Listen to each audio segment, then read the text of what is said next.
নমস্কার বন্ধুরা, ভাবলাম আজকে তোমাদের সাথে বৃষ্টির দৃশ্যটা শেয়ার করার সাথে সাথে একটা সুন্দর রেসিপিও শেয়ার করব। আর এই বৃষ্টির সময় যদি থাকে বিকেলের চায়ের সাথে দারুণ একটা এরকম টেস্টি রেসিপি, তাহলে কেমন লাগে বলো। একেবারে মুচমুচে পুড়ে ঠাসা দারুণ একটা টেস্টি রেসিপি। আমি এই রেসিপিটা কিভাবে বানিয়েছি তাহলে চলো দেখে নেওয়া যাক। আমি এখানে দেখো একটা মাঝারি সাইজের আলু সিদ্ধ করে নিয়েছি। এবার আমি আলুটাকে একটা গ্রেটারের সাহায্যে খুব সুন্দর করে গ্রেট করে নেব। যতটা গ্রেট করা যায় সেইভাবেই কিন্তু গ্রেট করে নিতে হবে। আর আলুটাকে এইভাবে গ্রেট করে নিলে তাহলে রেসিপিটা বানানোর পরে খেতে ভালো লাগবে। আলুটা যতটা সম্ভব এইভাবে গ্রেট করা যায় সেইভাবে আমি গ্রেট করে রেডি করে নিলাম। কিছুটা কাঁচা ভেজানো ছোলা আমি লবণ দিয়ে সিদ্ধ করে নিয়ে আমি আলুর মধ্যে দিয়ে দিলাম। এবার আমি দিয়ে দেব স্বাদ মতো লবণ। আলুর পরিমাণ বুঝে অল্প একটু আমি দিয়ে দিলাম জিরে গুঁড়ো, আর সাথেই দিয়ে দেব অল্প একটু ধনে গুঁড়ো। এবার আমি দিয়ে দেব ঝালের জন্য অল্প একটু ঝাল লঙ্কার গুঁড়ো। ঝালের পরিমাণটা অবশ্যই তোমরা নিজেদের মতো করে ব্যবহার করবে। আর সঙ্গেই আমি এখানে দিয়ে দিলাম অল্প একটু গরম মশলার গুঁড়ো।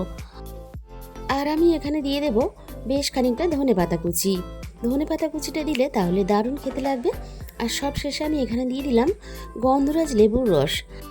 গন্ধরাজ লেবুর রসটা দিলে আলুর পুরটা দারুণ একটা চটপটা খেতে লাগবে। ধনেপাতা কুচি আর গন্ধরাজ লেবুর রস দিয়ে এভাবে আলুর পুরটা মাখলে তাহলে ভিতরে পুরটা দারুণ একটা ফ্লেভার চলে আসবে। আর সব কিছুর সাথে আলুটা এভাবে হালকা হাতে মেখে নিতে হবে, চটকে কিন্তু আলুটাকে মাখা যাবে না।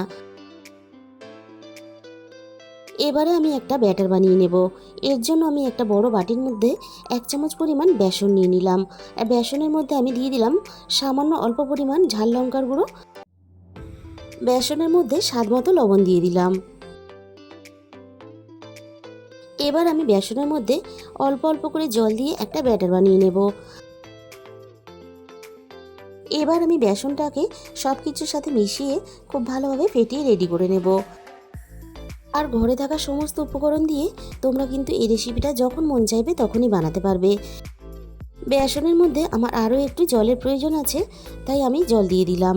এবার আমি খুব ভালোভাবে বেসনটাকে ফেটিয়ে নেব। আর বেসনের ব্যাটারটা খুব বেশি কিন্তু গাঢ় করে বানানো যাবে না, মোটামুটি একটা পাতলা ব্যাটার এইভাবে বানিয়ে রেডি করে নিতে হবে। আমি তোমাদের দেখিয়ে দিচ্ছি, দেখো ঠিক এরকম একটা পাতলা ব্যাটার আমি রেডি করে নিলাম। এই রেসিপিটা বানানোর জন্য আমি ছোট সাইজের পাঁপড় নিয়েছি। পাঁপড়টা আমি দেখো বেসনের মধ্যে খুব ভালোভাবে কোট করে নিলাম।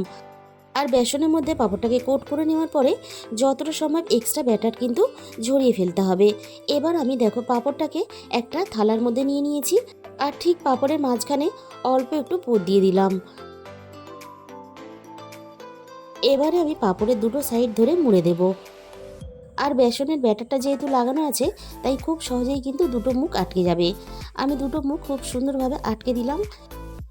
অপর দুটো সাইড একইভাবে ঠিক মুড়ে আমি ভাঁজ করে আটকে দেব। আর এইভাবে ভাঁজ করে মুড়ে আটকে দিলে ভিতর থেকে কিন্তু একটুও পুর বেরিয়ে যাবে না ভাজার সময়। আমি দেখো দুটো সাইড একইভাবে ভাঁজ করে রেডি করে নিলাম। এবার আমি এটাকে প্লেটের মধ্যে রেখে দেব। আর যে দিকটা ঠিক ভাঁজ করেছি সেই দিকটাই নিচের দিকে করে এইভাবে প্লেটের মধ্যে আমি রেখে দিলাম, তাহলে কিন্তু আর খুলে যাওয়ার ভয় থাকবে না। আটা বা ময়দা মাখা বা বেলার ঝামেলা ছাড়াই খুব সহজেই কিন্তু এই রেসিপিটা তোমরা যেমন চায়ের সাথে বানিয়ে নিতে পারবে, তেমনই কিন্তু দুপুরে গরম গরম ডাল ভাতের সাথেও এই রেসিপিটা খেতে বেশ ভালো লাগে। আর বাকি সবগুলো ঠিক একইভাবে আমি বানিয়ে রেডি করে নেব। আমি এখানে সবগুলো একইভাবে বানিয়ে রেডি করে নিলাম। এবার আমি রান্নার দিকে চলে এসেছি। কড়াইয়ের মধ্যে পরিমাণ মতো সাদা তেল দিয়ে দিলাম। তেলটাকে আমি মাঝারি আঁচে গরম করে নিয়েছি। এবার আমি একে একে পাঁপড়গুলো ভাজার জন্য তেলের মধ্যে ছেড়ে দেব। আর পাঁপড়গুলো ভাজার সময় গ্যাসের আঁচটা লো টু মিডিয়ামে রাখতে হবে, তা না হলে উপর থেকে পাঁপড়গুলো ভাজা হয়ে যাবে, ভিতর থেকে কিন্তু একেবারে মুচমুচে হয়ে ভাজা হবে না। আমি একটু সময় নিয়ে দেখো পাঁপড়গুলোকে নাড়াচাড়া করে খুব ভালোভাবে ভেজে নেব। আর লো টু মিডিয়ামে রেখে পাঁপড়গুলো ভাজলে তাহলে ভিতরটা সুন্দরভাবে মুচমুচে হয়ে পাঁপড়টা ভাজা হয়ে যাবে। একটা সাইড খুব ভালোভাবে ভাজা হয়ে যাওয়ার পরে ঠিক অপর সাইডটা একইভাবে আমি উল্টে পাল্টে পাঁপড়গুলো ভেজে আমি রেডি করে নিলাম।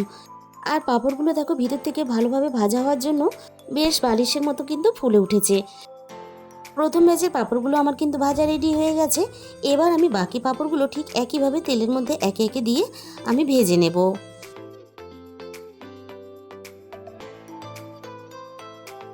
বাকি পাঁপড়গুলো ঠিক একইভাবে উল্টে পাল্টে আমি ভেজে রেডি করে নিয়েছি।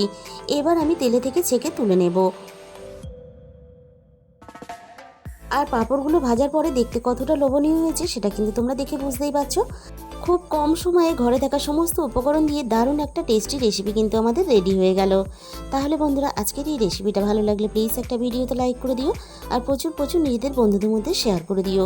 আর যে সমস্ত বন্ধুরা এখন পর্যন্ত আমার চ্যানেলটাকে সাবস্ক্রাইব করোনি, আমার চ্যানেলটাকে সাবস্ক্রাইব করে পাশে থাকা বেল আইকনটা অল করে দিও। তাহলে যখনই কোনো নতুন রেসিপি আপলোড করব সবার আগে তোমার কাছে পৌঁছে যাবে। আর তোমাদের মূল্যবান সময় দিয়ে রেসিপিটা শেষ পর্যন্ত দেখার জন্য তোমাদের সবাইকে অসংখ্য ধন্যবাদ।